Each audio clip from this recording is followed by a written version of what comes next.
అవును, మంచులింగం కరిగిపోయింది. సహజంగా శీతాకాలంలో గుహలో పడే నీటి చుక్కలు గడ్డ కట్టి మంచులింగంగా మారుతుంది. అది మనందరికీ తెలిసిందే. Hi friends, welcome back to our channel Harahara Mahadev. నేను మీ తిరుపతి రెడ్డి. Welcome to Amarnath. ఇది ఇప్పుడు కథ కాదు ఫ్రెండ్స్.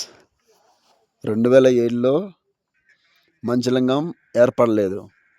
అయితే జమ్మూ కాశ్మీర్ గవర్నమెంట్ ఒక లింగాన్ని తయారు చేసి పెట్టింది.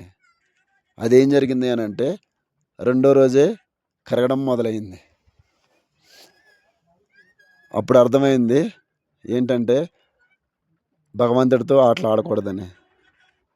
ప్లీజ్ ఫ్రెండ్స్, ఈ వీడియో షేర్ చేయండి, కుదిరితే సబ్స్క్రైబ్ చేయండి ఫ్రెండ్స్. జమ్మూ కాశ్మీర్ గవర్నమెంట్ ఆశ ఎక్కువ కదా, ఒక్కరోజు ఇండియాని దత్తత తీసుకోవాలని అనుకుంటుంది. జూలై 3, 2026 యాత్ర స్టార్ట్ అయింది. అందరికీ తెలిసిందే. యాత్ర స్టార్ట్ అయిన 5 రోజులకే ఎందుకు కరిగిపోయింది తెలుసుకుందాం ఫ్రెండ్స్. ముందుగానే మన జవాన్లు వచ్చి ఇక్కడ పనిచేయడం వల్ల, ఇంకా గుర్రాలు రావడం వల్ల ఇక్కడ అసలుకే ఆక్సిజన్ చాలా తక్కువగా అందుతుంది. అటువంటిది ఈ గుర్రాలు ఎక్కడం వల్ల, జవాన్లు ఎక్కడం వల్ల అప్పటికే బాగుంది.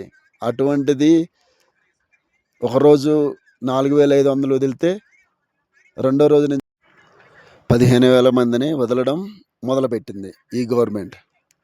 అప్పుడు ఏమైంది, కార్బన్ డైఆక్సైడ్ ఎక్కువగా అవ్వడం వల్ల మరి ఆ శివుడికి నచ్చలేదేమో, కరగడం స్టార్ట్ అయింది. మరిన్ని వీడియోలతో మళ్ళీ కలుద్దాం.